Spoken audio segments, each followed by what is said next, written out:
नमस्कार, रीवा 24 के आज के अंक में आपका स्वागत है। पहले डालते हैं एक नजर आज की प्रमुख खबरों पर।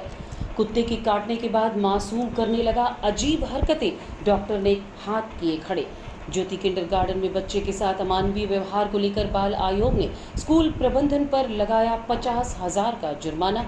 ईएनटी विभाग की नर्सों ने डॉक्टर पर लगाए अश्लील हरकत करने के आरोप और अपने ही दुधमुहे बच्चे की हत्या करने वाली कलयुगी मां को पुलिस ने किया गिरफ्तार। 2.5 साल पहले की थी हत्या। इन खबरों को आगे हम विस्तार से देखेंगे। संजय गांधी अस्पताल में ट्रेनिंग करने वाली नर्सिंग द्वितीय वर्ष की 80 छात्राओं ने ईएनटी विभाग के चिकित्सक पर गलत व्यवहार को लेकर शिकायत दर्ज करवाई है। डीन ने जांच दल गठित कर पूरे मामले की रिपोर्ट मांगी है। संजय गांधी अस्पताल के चिकित्सक डॉक्टर अशरफ पर इस बार शासकीय नर्सिंग कॉलेज की बीएससी नर्सिंग द्वितीय वर्ष की छात्राओं ने आरोप लगाकर हड़कंप मचा दिया है। इसकी लिखित शिकायत छात्राओं ने नर्सिंग कॉलेज प्राचार्य से की थी। शिकायत को देखते हुए प्राचार्य ने इस संबंध में dean Shyam Shah medical college को पत्र लिखकर अवगत कराया। डीन डॉक्टर सुनील अग्रवाल ने डॉक्टर अशरफ के खिलाफ जांच के आदेश दे दिए हैं। इस टीम की जांच अधिकारी नेत्र रोग विभाग के विभागाध्यक्ष डॉक्टर शशि जैन हैं। वहीं अपनी टीम के साथ मामले की जांच करेंगी। जांच करने के बाद डीन को एक जांच प्रतिवेदन प्रस्तुत करेंगी। जांच टीम की रिपोर्ट के आधार पर आगे की कार्यवाही की जाएगी। शिकायत में कुछ नर्सिंग स्टूडेंट्स हैं जो वहाँ पे पोस्टिंग रहती है, नर्सिंग स्टूडेंट्स जाती हैं वहाँ पे ट्रेनिंग के लिए और उसके लिए। तो वहाँ पे एक शिकायत आई है, एक हमारे चिकित्सा शिक्षक हैं उनके खिलाफ उन्होंने लिखित में शिकायत भी की है। आके मिले थे, प्रिंसिपल को भी की है, वहाँ एचओडी को भी की है, हमारे पास भी आके की थी। तो उसकी एक निर्धारित प्रक्रिया, एक चयन मतलब कि एक समिति रहती है ऐसी व्यवस्थाओं के लिए, तो वो पहले से गठित है। तो उसको हमने प्रावधानों के तहत लीगल तो उस गठित करके उसी समिति को ये जांच के लिए मामला सौंपा है। तो जैसे ही उसकी रिपोर्ट आएगी फिर बताइए क्या। बीएससी नर्सिंग सेकेंड ईयर छात्राओं के द्वारा शिकायत की गई कि वहाँ पर डॉक्टरों के द्वारा हमारे साथ दुर्व्यवहार किया जाता है। तो छात्राओं ने जो लिखित में दिया उसी लिखित को आधार मानते हुए मैंने डीन सर को लिख के दे दिया है और वहाँ से छात्राओं की हमने ड्यूटी हटा दी है और आगामी आदेश तक ड्यूटी हटाने के बाद और डीन सर को हमने लिखित में दे दिया। जो भी अब वहाँ से कार्यवाही होगी। डॉक्टर अशरफ का नाम कितनी लड़कियों ने शिकायत की है? नहीं, सभी पूरा बैच ही आया था। बैच कितने लड़कियों? 117 बैच, 117 स्टूडेंट। आपका नाम? मिसेस प्रवीण पटेल। मनगवा थाना अंतर्गत कलयुगी मां द्वारा अपने ही दुधमुहे बेटे की हत्या करने का खुलासा 2.5 साल बाद हुआ है। पुलिस ने आरोपी महिला को गिरफ्तार कर लिया है। मनगवा थाना क्षेत्र में 2.5 साल पहले हुई एक मासूम की मौत के मामले में नया मोड़ आया है। पुलिस ने इस गुत्थी को सुलझाते हुए मासूम की हत्या के आरोप में उसकी ही मां को गिरफ्तार कर जेल भेज दिया है। घटना 6 जनवरी 2023 की है, जब महिला अपने 2.5 महीने के बेटे के साथ सो रही थी। उसी रात करीब 4 बजे बच्चा अचानक जाग गया और रोने लगा। इस पर महिला ने उसे दूध पिलाया, लेकिन बच्चे ने उल्टी कर दी। इस बात से नाराज होकर महिला ने पहले तो उसका मुंह पोंछा, फिर गुस्से में आकर 5 मिनट तक अपने दाहिने हाथ से बच्चे का मुंह दबाए रखा, जिससे उसकी मौत हो गई। सुबह महिला ने परिवार को बताया कि बच्चे की अचानक तबीयत बिगड़ने से उसकी मौत हो गई है। परिजनों ने उस वक्त इस पर ज्यादा शक नहीं किया, लेकिन महिला का पति इस घटना को लेकर शुरू से संदेह में था। वो लगातार पत्नी से इस बारे में पूछताछ करता रहा। अंततः महिला ने पति के सामने हत्या की बात कबूल ली। पति ने सनसनीखेज खुलासे की जानकारी पुलिस को दी। सूचना मिलने पर मनगवा थाना पुलिस ने मामले को गंभीरता से लेते हुए दोबारा जांच शुरू की। साक्ष्य और बयान जुटाने के बाद पुलिस ने आरोपी महिला को गिरफ्तार कर न्यायालय में पेश किया, जहां से उसे जेल भेज दिया गया। एसडीओपी प्रतिभा शर्मा ने बताया कि महिला ने स्वयं स्वीकार किया है कि उसने गुस्से में आकर मासूम की जान ले ली थी। पति की शिकायत पर कार्यवाही करते हुए महिला को गिरफ्तार किया गया है। बच्चा था जिसकी गला दबाकर मृत्यु होना पाए जाने पर मर्ग पंजीबद्ध किया गया था। फिर मर्ग पंजीबद्ध करके उसमें जांच की जा रही थी, तो ये पाया कि गला दबाया कुत्ते से अबोध बच्चे का क्यों। तो इसके संबंध में जब पति ने बताया कि मेरे पास फ़ोन आया था मेरी पत्नी का, तो उसने गुस्से में बच्चे को गला दबा के मार डाला। तो जब वो रिकॉर्डिंग उसके पास थी, अब वो रिकॉर्डिंग उसने पुलिस के पास पेश करी क्योंकि वो बाहर रहता था, तो उस रिकॉर्डिंग को जांच करवाए यूनिट से, फॉरेंसिक यूनिट से, तो महिला की आवाज़ होना पाया गया। मतलब पुष्टि हुई इस बात की कि उसने गला दबाया, और जो रिकॉर्डिंग थी उसमें उस बात की पुष्टि हुई कि उसने स्वतः गला दबाया। तो इसमें उसको गिरफ्तार किया गया। इसमें इसका मोटिव ये आया था कि महिला अपने पति पे शक करती थी कि उसका अवैध संबंध है और मैं उसकी औलाद को पाल रही हूँ। इन सब तथ्यों को लेकर के उसने अपने आवेश में आकर के सुबह सुबह बच्चे को दूध पिलाया। वो थोड़ा सा रो रहा था, उसका मुंह में हाथ रख के दबा दिया, जिससे उसकी मृत्यु हो गई। अभी एक ही उसको इसमें मुलजिम बनाया गया है, माँ को, और उसको आज जब पूर्णतः अपराध सिद्ध हो गया तो उसको गिरफ्तार करके न्यायालय भेजा गया। बच्चा जो है वो महिला का है कि किसी और दूसरी महिला का बच्चा था? नहीं, ये महिला ही का बच्चा है, उसका खुद का पुत्र है। और कौन शामिल थे इसमें? कब से प्लान कर रही थी? क्या उससे कुछ और कोई और बात थी कि मोटिव तो नहीं था कि वो अवैध संबंध? ये अवैध संबंध था, तो उसमें उसने सोचा कि मैं इसकी औलाद पाल रही हूँ और ये मेरा पति कहीं और है। ये उसके प्रथम दृष्टया हमारे जो इन्वेस्टिगेशन में ये आया था। रीवा के ज्योति किंडरगार्टन स्कूल में बच्चे के साथ हुए अमानवीय व्यवहार को लेकर बाल आयोग ने स्कूल प्रबंधन पर 50,000 रुपए का जुर्माना लगाया है। रीवा के ज्योति किंडरगार्टन स्कूल में एक मासूम छात्र के साथ जनवरी महीने में दुर्व्यवहार का मामला सामने आया था। मामला इतना गंभीर निकला कि बाल आयोग ने राज्य सरकार को नोटिस जारी कर दिया। इस घटना के बाद स्कूल प्रबंधन पर 50,000 रुपए का जुर्माना लगाया गया है। बाल आयोग ने मामले को संज्ञान में लेते हुए तत्काल कार्यवाही की सिफारिश की थी। जैसे ही नोटिस राज्य सरकार तक पहुंचा, स्कूल प्रबंधन को जवाबदेह ठहराया गया। फिलहाल स्कूल प्रबंधन इस मुद्दे पर मीडिया से दूरी बनाए हुए है। मामला, मैं जनवरी में एक वीडियो देखा था। ज्योति स्कूल किंडरगार्टन के एक बच्चे के साथ अमानवीय कृत्य किया गया था। ठंडी में उसे भीगा के, गीला करके, और उसके साथ जिस तरह से स्कूल प्रबंधन को ध्यान देना चाहिए वो नहीं दिया गया था। तो मैंने वो देखने के बाद मानव अधिकार आयोग, राष्ट्रीय मानव अधिकार आयोग में एक कंप्लेन दर्ज कराई थी और स्कूल प्रशासन के खिलाफ सख्त से सख्त कार्रवाई करने का एक अनुरोध किया था। और जिसको देखते हुए आयोग ने प्रदेश सरकार को नोटिस जारी किया और फिर एफआईआर दर्ज हुई स्कूल के खिलाफ, स्कूल प्रबंधन के खिलाफ हुई, प्रिंसिपल के खिलाफ हुई। और साथ ही बच्चे को के लिए स्कूल की तरफ से एक आर्थिक दंड के लिए भी एक प्रावधान के लिए किया गया था।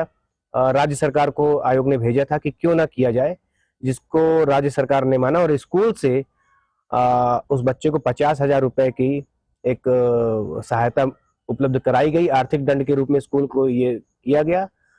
और आगे भी किस तरह की कार्रवाई होती है पुलिस प्रशासन द्वारा, उसको भी आयोग लगातार देख रहा है, निगरानी कर रहा है। बड़ा सवाल ये है कि क्या कभी आपने जो मुद्दा उठाया उस परिवार से मिले?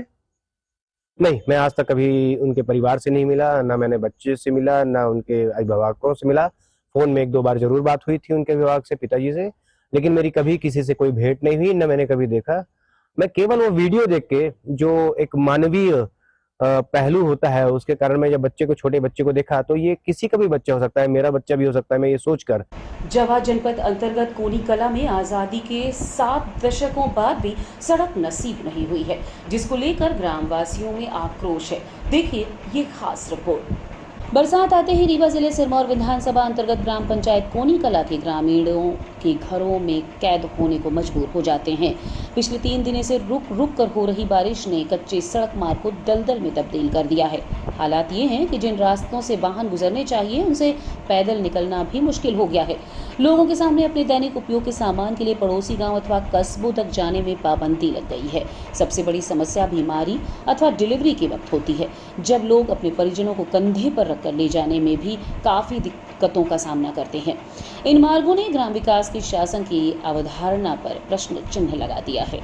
द्विवेदी द्वारा बनवाया गया था 2014 में, और 2018 में रामरती आदिवासी द्वारा पुलिया का निर्माण कराया गया, जिसकी जमीन थी अशोक कुमार मिश्रा की। उन्होंने पहले अपने जीजा के हाथे, रामकृष्ण मिश्रा के हाथे बेचा, और इसके बाद दोबारा प्रवीण कुमार मिश्रा के हाथे बेच दिया। तो खतरे में नहीं रोड दसी, इसकी इस वजह से रोड प्रवीण कुमार ने जेत लिया। इसके बाद उमेश तिवारी तहसीलदार आदेश दिए और नक्शा भी कट गया, फिर भी वो नहीं छोड़ते हैं। यही समस्या है रोड की। कब से समस्या है? ये 2018 से है। रोड कब से नहीं है? रोड में ये 2200 से रोड जोत लिए हैं। 3-4 साल से निकलने नहीं देता है कोई भी। शासन प्रशासन से क्या मांग है?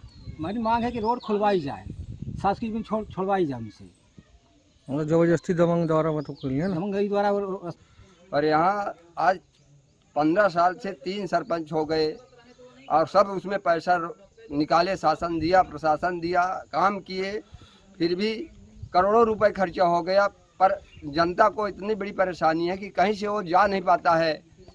मने अतरैला, पटेहरा, अस्पताल कहीं भी जाना चाहे, बच्चे छोटे छोटे हो या बड़े बड़े हो, 10वीं तक हाई स्कूल तक स्कूल सरकार बनवाया, अभी भी बच्चे एडमिशन करवाने के लिए अभिभावक बच्चे जा नहीं सकते हैं कि एडमिशन करवा दें। टीसी मांगते हैं प्रिंसिपल से तो टीसी देने को तैयार नहीं है कि कहीं दूसरी जगह बाहर ले जाके बच्चों को पढ़ाया लिखाया जाए। यदि औरत के बच्चा है पेट में और बच्चा होने वाला है, चाहे कि जवा ले जाएं या सिरमौर ले जाएं, तो कहीं से जा नहीं सकते हैं, चाहे वो रास्ते में मर जाए या घर में मर जाए। कोई किसी को बीमारी हो गई, किसी प्रकार की बीमारी, तो कोई कहीं से दवा कराने जा नहीं सकता है। साहब इतना बड़ा परेशानी है। और ये पंचायत में 5000 पब्लिक है और सब बेड़ा हुआ है, सब मर रहा है। यही समस्या लेकर के साहब हम लोग आप शासन प्रशासन से क्या मांग है? शासन प्रशासन से यही है कि हमको रोड चाहिए। श्यामशाह मेडिकल कॉलेज में एबीवीपी ने उग्र प्रदर्शन करते हुए डीन के इस्तीफे की मांग की है। श्यामशाह चिकित्सा महाविद्यालय रीवा में उस वक्त माहौल तनावपूर्ण हो गया जब अखिल भारतीय विद्यार्थी परिषद के कार्यकर्ताओं ने डीन के खिलाफ उग्र प्रदर्शन किया। ये प्रदर्शन नर्सिंग छात्राओं के साथ कथित छेड़छाड़ के मामले को लेकर किया गया, जिसमें टीचर अशरफ खान पर गंभीर आरोप लगाए गए हैं। एबीवीपी कार्यकर्ताओं ने डीन के कार्यालय के बाहर नारेबाजी करते हुए उनकी गैर मौजूदगी पर नाराजगी जताई। प्रदर्शनकारियों ने डीन ऑफिस की लाइट बंद कर दी और डीन को तत्काल सामने आने की मांग की गई। कई घंटे तक चले इस प्रदर्शन के दौरान कॉलेज प्रशासन और अमैया थाना पुलिस की टीम ने मौके पर पहुंचकर प्रदर्शनकारियों को शांत कराने की कोशिश की, लेकिन एबीवीपी छात्र संघ डीन के इस्तीफे की मांग पर अड़ा रहा। छात्रों का कहना है कि जब तक डीन इस्तीफा नहीं देते और आरोपी शिक्षक के खिलाफ कड़ी कार्यवाही नहीं होती, तब तक उनका प्रदर्शन जारी रहेगा।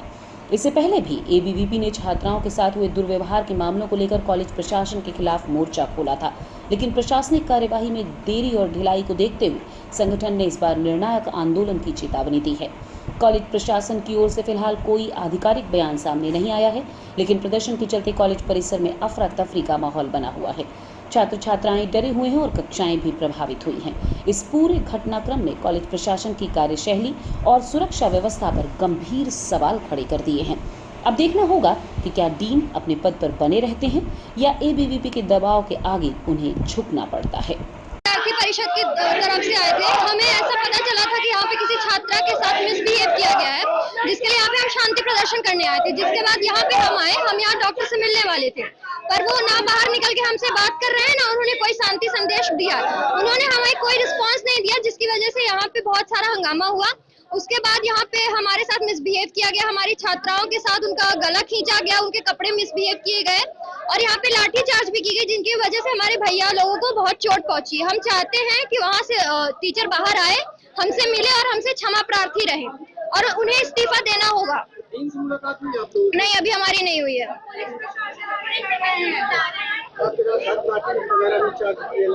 हाँ, सबके एक बात बताइए, नर्सिंग कॉलेज लड़कियां पढ़ती हैं, तो लड़कियों को सेफ होना जरूरी है ना।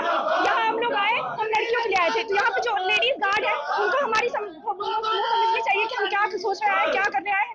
उन्होंने हमें धक्का मारा, उन्होंने मेरा गला दबाया, इसका गला दबाया, इसको तो पूरा मेरा हाथ तोड़ा गया, पूरा सूजन दिया है। हमने क्या गलत किया है, खून लगा है, उनके लिए लड़ रहे थे। जहाँ की गार्ड को समझना चाहिए, उन्होंने हमसे मिसबिहेव किया। जब हमने उन्हें समझाया हम छात्राओं के लिए खड़े हुए हैं और ऐसे टीचर्स अगर इस कॉलेज में रहेंगे तो बच्चे कैसे सेफ रहेंगे, आप बताइए। ऐसे टीचर्स हमें नहीं चाहिए अपने नर्सिंग कॉलेज में, रीवा में ऐसे टीचर्स नहीं चाहिए। हमें यहाँ पे महीने में और करने आए थे, हम लोग खुद ही सेफ नहीं है। हमारा गला मारा जा रहा है। जब 5 मिनट के अंदर हमारे साथ इतना कुछ हो सकता है, तो फिर सोचिए ना लड़कियों को क्या होता है, जो यहाँ पढ़ रही है इतने टाइम से, कितना बर्दाश्त किया होगा उन लड़कियों ने आज यहाँ पे।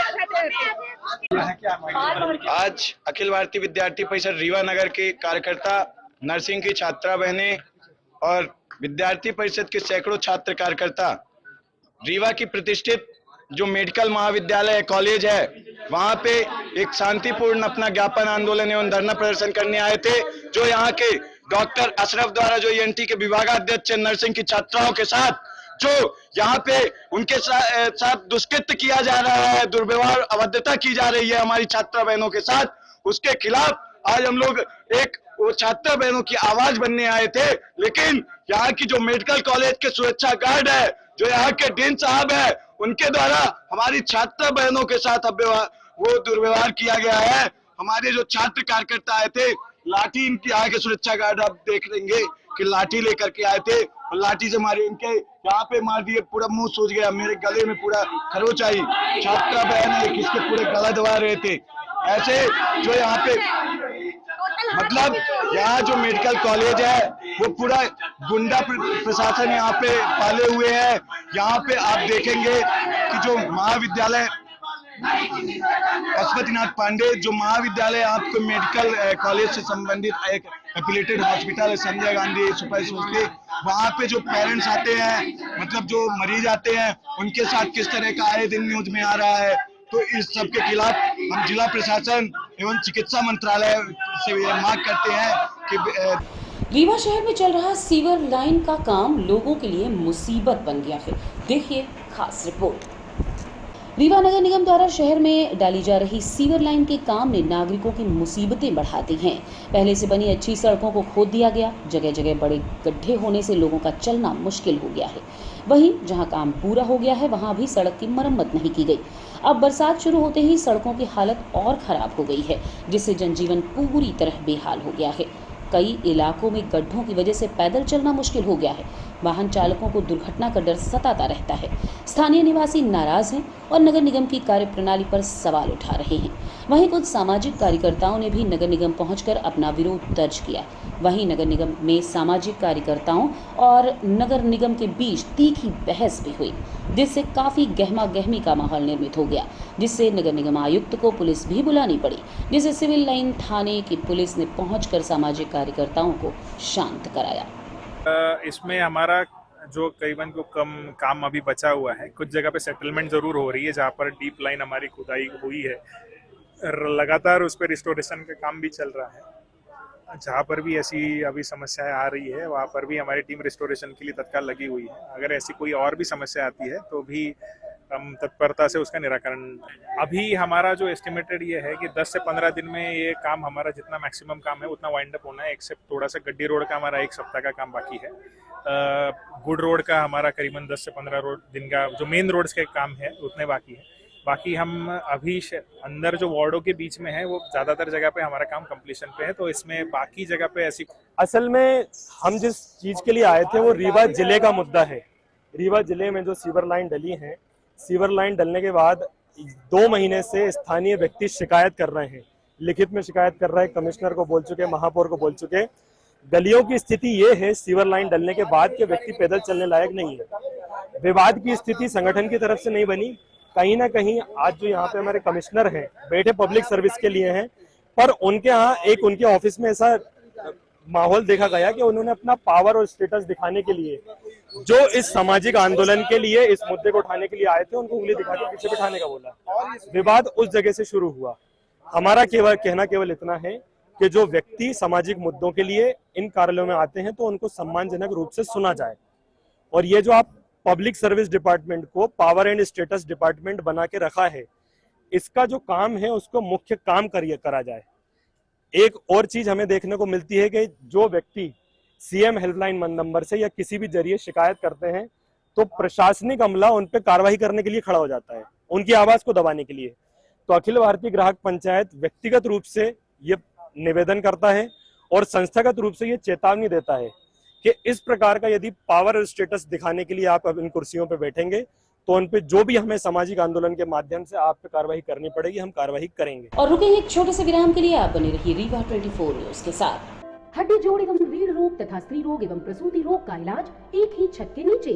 विघ्नहर्ता hospital and trauma centre, hotel landmark के पास, रतहरा, रीवा। डॉक्टर संतोष सोनी, पूर्व चिकित्सक, बॉम्बे हॉस्पिटल, मुंबई, हड्डी जोड़ एवं रीढ़ रोग विशेषज्ञ, छोटे चीरे एवं दूरबीन विधि द्वारा हाथ तथा पैर की हड्डियों का ऑपरेशन, गठियाबात, जटिल एवं बिगड़े हुए फ्रैक्चर का बेहतर इलाज करते हैं डॉक्टर संतोष सोनी। विघ्नहर्ता हॉस्पिटल ट्रामा सेंटर में ही स्त्री एवं प्रसूत रोग विशेषज्ञ डॉक्टर शैलजा सोनी भी उपलब्ध हैं, जिनकी देखरेख में नॉर्मल डिलीवरी, सिजेरियन ऑपरेशन एवं बच्चेदानी से संबंधित ऑपरेशन की बेहतर सुविधा। संतानहीन दंपत्ति तत्काल संपर्क करें। विघ्नहर्ता hospital and trauma centre, hotel landmark के पास, रतहरा, रीवा। सुविधाजनक एवं सफल इलाज हेतु आज ही संपर्क करें।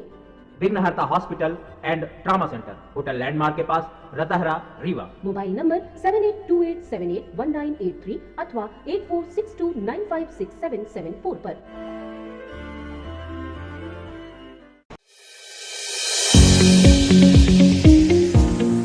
विंध्य क्षेत्र का शिक्षा पथ प्रदर्शक Pentium point group of institutions Rewa, जो पिछले 25 वर्षों से ज्ञान, गुणवत्ता और विश्वास का प्रतीक बना हुआ है। इस प्रतिष्ठान के अंतर्गत संचालित है Pentium point college of pharmacy, मान्यता प्राप्त फार्मेसी काउंसिल ऑफ इंडिया से, जहां संचालित हो रहे हैं बी फार्मा 4 वर्षीय और डी फार्मा 2 वर्षीय जैसे professional course. Pentium point college of law, मान्यता प्राप्त bar council of India new Delhi से, जहां उपलब्ध है देश के भविष्य निर्माता विद्यार्थियों के लिए BCom LLB, BBA LLB, BA LLB 5 वर्षीय, LLB 3 वर्षीय और LLM 2 वर्षीय जैसे रोजगार परक पाठ्यक्रम। Pentium point college of management approved by AICTE, जहां संचालित हैं हाईली डिमांडेड MBA 2 वर्षीय कोर्स। साथ ही Pentium point technical college Rewa का एकमात्र संस्थान, जहां AICTE से मान्यता प्राप्त BBA और BCA जैसी तकनीकी पाठ्यक्रम संचालित है। रेगुलर कोर्सेज में BCom, BSc, BA तथा स्नातकोत्तर स्तर पर MA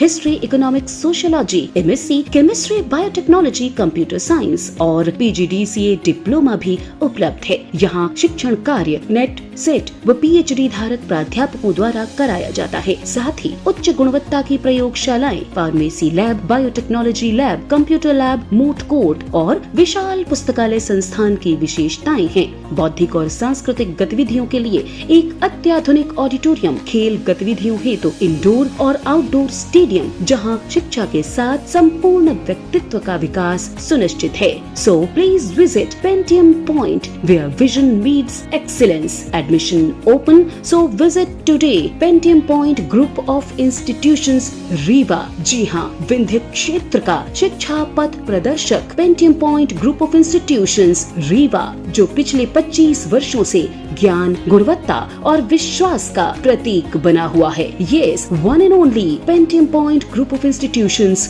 रीवा। सीधी जिले के वाहन मालिकों के कमिश्नर को ज्ञापन सौंपा है। शिकायत है कि पर्याप्त दस्तावेज होने के बावजूद वाहनों पर जब्ती कार्यवाही की गई है। सीधी जिले में 29 मई को खनिज विभाग और तहसील प्रशासन द्वारा रेत से लदे करीब 20 ट्रकों को यह कहते हुए जब्त किया गया कि वाहन पर्याप्त दस्तावेजों के बिना अवैध रूप से रेत का परिवहन कर रहे थे। वाहन चालकों का दावा है कि उनके पास वैध TP यानी परिवहन पास और अन्य दस्तावेज मौजूद थे, जो मौके पर अधिकारियों को दिखाए भी गए। बावजूद इसके ट्रकों को अलग अलग पुलिस थानों और चौकियों में खड़ा कर दिया गया। परेशान ट्रक मालिकों का कहना है कि वाहनों की किश्तें जारी हैं और महीनों से खड़े वाहनों के कारण न सिर्फ आर्थिक नुकसान हो रहा है, बल्कि खुले में खड़े होने से कई गाड़ियों के पार्ट्स तक चोरी हो चुके हैं। इस मामले में जब वाहन मालिक खनिज विभाग सीधी पहुंचे तो अधिकारियों ने दस्तावेजों को वैध बताया। यही नहीं, इसी मामले से जुड़े एक वाहन UP 63BT 7659 को कलेक्टर सीधी द्वारा 13 जून को रिहा भी कर दिया गया है। मालिकों की मांग है कि जब एक वाहन को दस्तावेज सत्यापित होने के आधार पर छोड़ा गया है तो समानता के आधार पर उनके वाहनों को भी तुरंत रिहा किया जाए। अब देखना यह है कि प्रशासन इस मांग पर कितनी जल्दी संज्ञान लेता है या फिर ट्रक मालिक यूं ही रेत के नीचे दबे रहेंगे। मेरा नाम राकेश सिंह परिहार है। मेरी गाड़ी 29/5/2025 को बालू लेके हरदी खदान से आ रही थी, जो कि तहसीलदार द्वारा खड़ी करवाई गई, फिर कार्यवाही कर दी गई है, जिसमें लगभग 20-25 गाड़ियों को पकड़ा गया था। उसमें एक रामानंद पटेल की भी गाड़ी थी, तो उनकी गाड़ी को 15 तारीख को ये लोग छोड़ दिए हैं, जबकि सेम कंडीशन थी। सब 13 तारीख को छोड़ दिए हैं, जबकि सेम कंडीशन थी। सबका एक ही प्रकरण था और हम लोगों की गाड़ी अभी तक नहीं छोड़े हैं। तो हम ये जानना चाहते हैं कलेक्टर साहब से कि करना क्या चाहते हैं, मतलब उसमें हम लोगों की क्या गलती है। अगर खदान वालों से उनका कोई मैटर है तो वो वहां जाके वो करें। इस तरह से तो कई गाड़ियां चल रही हैं और नुकसान हो रहा है? लगभग मान के चलिए कि लास्ट जून का सीजन था और अच्छा खासा इसी महीने में अपन लोग पैसे इकट्ठा करके गाड़ियों का किस्त देते थे बरसात में। अब बताइए ये स्थिति है कि एक महीने से गाड़ियां खड़ी हैं, किसी गाड़ी की स्टेपनी चोरी हो रही है, किसी गाड़ी का सेल्फ चोरी हो रहा है, बोंगी चोरी हो रही है। कलेक्टर साहब को बताया भी गया कि सर ऐसा ऐसा चोरी हो रहा है, तो बोली कि अच्छी बात है। ये आज हम लोग कमिश्नर साहब के यहाँ ज्ञापन सौंपने आए थे। विगत एक महीने से 20 से 25 गाड़ी सीधी कलेक्टर के द्वारा खड़ी करा दी गई है अन्य अन्य चौकियों में, और हम लोगों की गाड़ी रिलीज नहीं की जा रही है। फाइन हो गया है, सब कुछ हो गया है, माइनिंग ऑफिस से बार बार फाइल जाती है और कलेक्टर साहब उसमें साइन नहीं कर रहे हैं। और हम लोगों की एक महीने से गाड़ी खड़ी है, जिसके वजह से आए दिन जो हम लोगों की गाड़ी की किस्त है वो किस्त भी टूट चुकी है और बाकी भी जो समस्या है उन समस्याओं का सामना करना पड़ रहा है। आज छूटेगी, कल छूटेगी, परसों छूटेगी, बस यही बात कह कह के आज 1 महीना 10 दिन हो गया और किसी की कोई भी गाड़ी नहीं रिलीज हुई और हम लोग इधर उधर भटक रहे हैं और हम लोगों की कोई सुनवाई नहीं हो रही है, ना कोई सुनने वाला है और ना ही कोई किसी प्रकार की कोई सुनवाई हो रही है। तो ये हमारे संज्ञान में अभी 15 दिन से 20 दिन पहले ये बात आई, तो आज हमने कमिश्नर साहब के यहाँ हम लोग आए हैं और कमिश्नर साहब के यहाँ हम लोगों ने ज्ञापन दिया है और हम लोगों ने कमिश्नर साहब से ये भी कहा है कि हम लोगों की उसमें क्या गलती है कि हम लोगों की गाड़ियाँ एक डेढ़ महीना खड़ी कराई गई हैं। अगर किसी भी मोटर मालिक की एक डेढ़ महीने गाड़ी खड़ी हो जाएगी तो वो किस तरह से काम कर पाएगा, वो तो बर्बाद हो जाएगा, उसका घर भी बिक जाएगा। 1 लाख 1.5 लाख रुपए गाड़ी की किस्त होती है, भरे सीजन में गाड़ी खड़ी करा दी गई। पूरे सीजन में जिस समय 2 पैसा कमाने का समय आता है उस समय गाड़ी हम लोगों की खड़ी रही, जिसके वजह से 5-5, 6-6 लाख रुपए का नुकसान हो गया, जो अब 4 महीना गाड़ी खड़ी करके हमें घर से देना है, चाहे हम कहीं से भीख मांग के दें, चाहे कैसे भी दें, अब गाड़ी की किस्त देनी है, नहीं तो गाड़ी फाइनेंसर खींच ले जाएगा।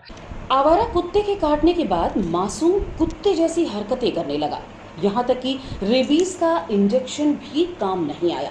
वहीं डॉक्टरों ने अपने हाथ खड़े कर दिए हैं। रीवा से एक चौंकाने वाला मामला सामने आया है, जहां आवारा कुत्ते के काटने के बाद एक मासूम की हालत बिगड़ गई है। इतना ही नहीं, बच्चा अब कुत्तों जैसी हरकतें करने लगा है, जिसे देखकर परिजन और मोहल्ले वाले हैरान हैं। बताया जा रहा है कि ये मासूम कुछ दिन पहले मोहल्ले में घूम रहे आवारा कुत्ते का शिकार हो गया था। परिजनों ने तुरंत रेबीज का इंजेक्शन भी दिलवाया, लेकिन अब बच्चे की मानसिक स्थिति पर कुत्ते के जहर का असर साफ दिखने लगा है और डॉक्टरों ने अपने हाथ खड़े कर दिए हैं। 16 तारीख का 12 बजे दिन से मार रहा लागत है। कहाँ इलाज कराए गए थे? हाँ, पीछे हम 3 से लगी, एक नहीं लगी, कल ले आए, भर्ती करन, इंजेक्शन लगाई, ऐसे बुखार के भगा दिन छुट्टी लगी। आज ले आन तो ले आन छुट्टी नहीं। कहाँ लेके आई थी आप? संजय गांधी में। भर्ती नहीं की? नहीं किए, भगा दी।